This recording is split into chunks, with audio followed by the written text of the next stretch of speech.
दर्शकों नमस्कार, राम राम, जय श्री राम और जय माता दी। मैं हूँ अश्विनी मल्होत्रा और आप देख रहे हैं अपना पसंदीदा न्यूज चैनल जम्मू तर्कश। दर्शकों, आज की एक जानकारी बड़ी ही महत्वपूर्ण है, वो ये कि 2 अक्टूबर 2025 को दशहरा है। इस दिन पूरे हिंदुस्तान में क्या पूरी दुनिया में रावण दहन होता है। मतलब ये कि इस दिन को एक ऐसी नज़र से भी देखा जाता है कि बुराई पर अच्छाई की जीत होती है। त्रेता युग में जब रावण ने माता सीता का हरण किया था तो उस समय भगवान राम ने रावण से युद्ध करके माता सीता को वापस लाया था। खैर, ये तो भगवान के अवतार थे, उस बारे में हम ज़्यादा इस वीडियो में चर्चा नहीं करेंगे। आज मैं जो चर्चा करने आया हूँ वो ये है कि इस बार मध्य प्रदेश के इंदौर में दशहरा तो मनाया जाएगा, लेकिन उस दिन रावण दहन की जगह शूर्पणखा दहन किया जाएगा। अब शूर्पणखा ये रावण की बहन हुआ करती थी। जब भगवान राम उनके भाई लक्ष्मण और माता सीता के साथ वो वनवास में थे तो वो रावण की बहन शूर्पणखा भगवान राम पर मोहित हो गई थी। तो उन्होंने जब राम से विवाह की इच्छा जाहिर की तो भगवान राम ने कहा था कि भाई मैं तो विवाहित हूँ, मेरी पत्नी मेरे साथ है, मेरा भाई लक्ष्मण वहाँ पर है, आप उनसे बात कर लीजिए, वो शायद कर ले।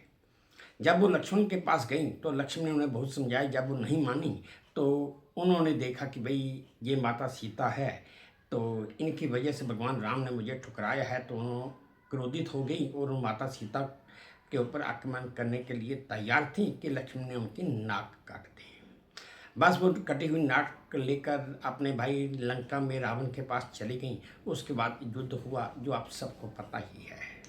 दर्शकों, जैसा मैंने आपको बताया कि इस बार मध्य प्रदेश के इंदौर में रावण दहन की जगह शूर्पणखा दहन किया जाएगा और इस कार्यक्रम का नाम भी शूर्पणखा दहन ही रखा गया है। दरअसल इंदौर की एक पुरुष संस्था ने आयोजन का कार्यक्रम रखा है। आयोजकों का कहना है कि उन्होंने जो पोस्टर बनाए हैं उनमें 11 उन महिलाओं की तस्वीरें लगाई गई हैं जिनके ऊपर अपने को मारने का आरोप लगा है, और इनमें सोनम रघुवंशी, मुस्कान समेत 11 महिलाओं की अलग अलग 11 महिलाओं की चित्र लगाए गए हैं। उनका कहना है कि परंपरागत जो हम रावण दहन करते थे, इस बार हम शूर्पणखा दहन करेंगे। ये सिर्फ एक ऐसा उद्देश्य हमारा है कि हम दर्शकों तक ये एक संदेश पहुंचा सकें कि बुराई चाहे जैसी भी हो उसका अंत निश्चित है। दर्शकों, ये एक पोस्टर की तस्वीर आप अपने मोबाइल फ़ोन की स्क्रीन पर देख रहे हैं। ये उसी दशहरा का एक पोस्टर जो है वो है। आयोजकों का ये भी कहना है कि महालक्ष्मी ग्राउंड पर किया ये आयोजन सारा महालक्ष्मी ग्राउंड पर किया जाएगा। संस्था के अध्यक्ष अशोक दशोरा ने बताया कि इस बार हमने रावण दहन का थीम बदलकर शूर्पणखा दहन थीम रखा है। उन्होंने ये भी कहा कि सवाल रावण का नहीं है, सवाल तो बुराई का है।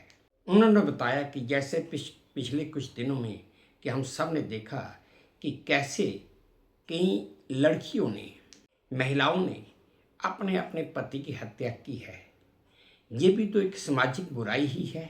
आगे उन्होंने बताया कि हमने देश भर से 11 ऐसी महिलाओं का चयन किया है जिन्होंने बड़ी बेरहमी से अपने अपने पति की हत्या की है। बस इसलिए इस बार दशहरा ग्राउंड में रावण की जगह शूर्पणखा दहन किया जाएगा। वहीं दूसरी तरफ इस कार्यक्रम के सारे पोस्टर्स, बैनर्स भी सोशल मीडिया पर वायरल हो रहे हैं और जगह जगह इंदौर में पोस्टर लगाए भी जा चुके हैं और आयोजन की तैयारियां भी बड़े जोश शोर से चल ही रही हैं।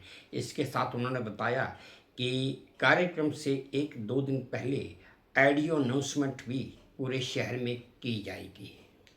अब इन्होंने जिन लड़कियों की तस्वीरें उस 11 मुखी पुतला जो बनाया है उसमें जो लगाई हैं, मैं वो आपको वो भी बता देता हूँ। इसमें सोनम रघुवंशी इंदौर वाली, मुस्कान जिसने अपने पति को मारकर नीले ड्रम में रखा था, हर्षा राजस्थान की है, निकिता सिंघानिया जौनपुर की हैं, सुष्मिता दिल्ली की हैं, रविता मेरठ की, शशि फिरोजाबाद की, सुचित्रा सेठ बेंगलुरु की, हंसा देवास की, चमन उर्फ गुड़िया मुंबई की और प्रियंका ओरिया की शामिल हैं।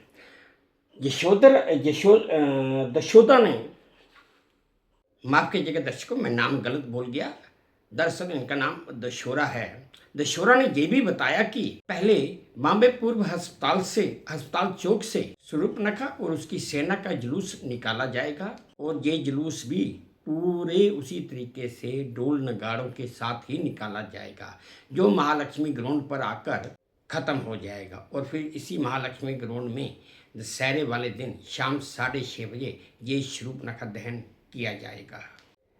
खैर दर्शकों, ये तो अपनी अपनी एक सोच है, ये भी एक नई परंपरा चलने लगी है, इसके बारे में हम ज़्यादा कुछ नहीं बोलेंगे, अगर बोलते हैं तो कंट्रोवर्सी पैदा हो जाती है। खैर हम इसमें कुछ ज़्यादा नहीं कह सकते, इसलिए कि मेरे पास सिर्फ जो एक पोस्टर आया था वो मैंने आप लोगों के साथ शेयर किया। खबर भी 1-2 दिन में पूरी तरह आ ही जाएगी कि क्या सरकार ऐसे प्रोग्राम की अनुमति देती है या नहीं देती है।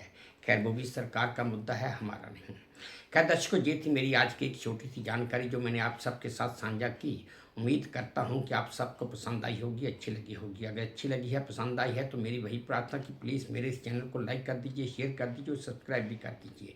और हाँ, आपने कमेंट्स मेरे कमेंट बॉक्स में ज़रूर डालिए ताकि मैं उन्हें भी ध्यान से पढ़ सकूँ। बस अब इसी उम्मीद के साथ आप सबसे विदा लेता हूँ कि आप अपना भी ध्यान रखेंगे, अपने देश का भी ध्यान रखेंगे। जय भारत और धन्यवाद।